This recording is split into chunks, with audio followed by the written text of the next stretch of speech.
The first rays of sunlight crept over the horizon, painting the sky in hues of orange and pink.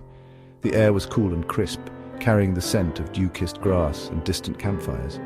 Birdsong filled the air, a symphony of chirps and tweets that heralded the start of a new day. I could hear the faint rustling of leaves outside my tent, a gentle reminder of the untamed wilderness that surrounded me. Today was a new day on safari in Africa. As I emerged from my tent, I was greeted by the smiling face of our guide, James. "Good morning, everyone. Did you sleep well?" he asked, his voice full of enthusiasm.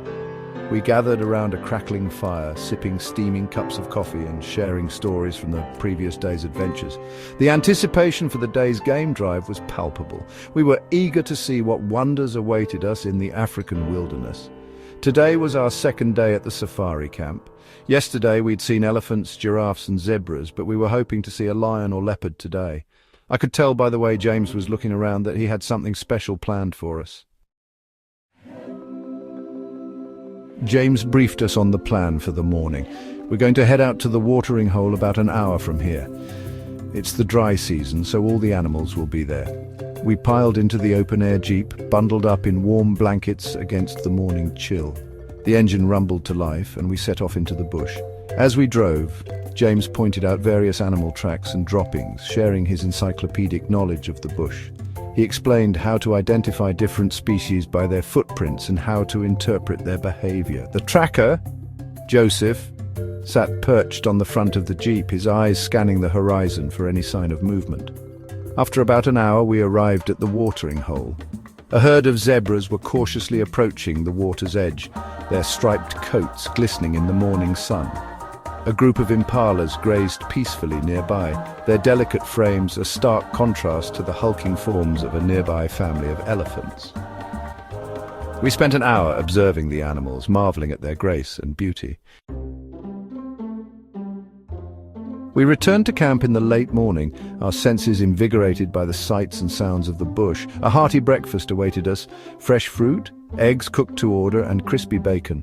I sat with a few other guests, recounting the highlights of our morning drive. After breakfast, we had some free time to relax and enjoy the camp's amenities. Some guests opted for a swim in the pool, while others retreated to their tents for a nap. I decided to take a leisurely stroll around the camp, admiring the lush vegetation and listening to the bird song. Lunch was a more relaxed affair. A buffet of salads, grilled meats, and delicious desserts served under the shade of a giant acacia tree. After lunch, James led us on a short nature walk near the lodge. He pointed out medicinal plants used by the local tribes and explained the delicate balance of the savanna ecosystem. As the afternoon drew to a close, we gathered for high tea, a decadent spread of cakes, sandwiches, and freshly brewed tea. The sun began its descent, casting long shadows across the savannah. Soon it was time for our evening game drive. The evening air was cooler and the animals were more active. We spotted a pride of lions lounging in the shade of a baobab tree, their tawny coats blending seamlessly with the golden grass.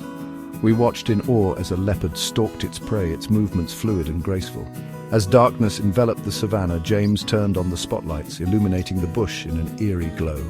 We saw nocturnal animals emerge from their daytime hiding places.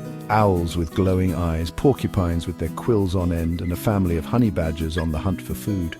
Our final stop was at a scenic overlook where we enjoyed sundowners as the sun dipped below the horizon. We sipped on gin and tonics, the ice clinking in our glasses, and watched as the sky erupted in a kaleidoscope of colours. It was the perfect end to an unforgettable day in the African wilderness.